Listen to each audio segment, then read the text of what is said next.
The number one reason you are running bad 5Ks isn't your fitness. It's what you do in the first 1,000 meters. Over 90% of recreational runners run a positive split, meaning they slow down significantly in the second half. It's the most common mistake I see.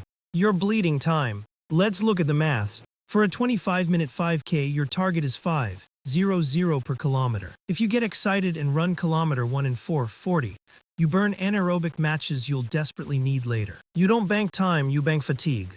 Race day adrenaline makes your goal pace feel incredibly slow. Your perceived effort completely lies to you for the first 5 minutes. If kilometer 1 feels hard, your race is over. How should you pace it?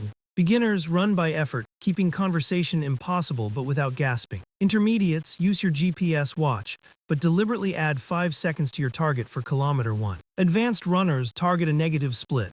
Data shows female runners actually pace 5Ks more evenly than men. But in mixed starting corrals, women often get tricked into surging with heavier male runners. Run your own race. Use the kilometer 3 rule to check your execution. If you feel good at 3K, you paced it perfectly. If you feel amazing, you went too slow.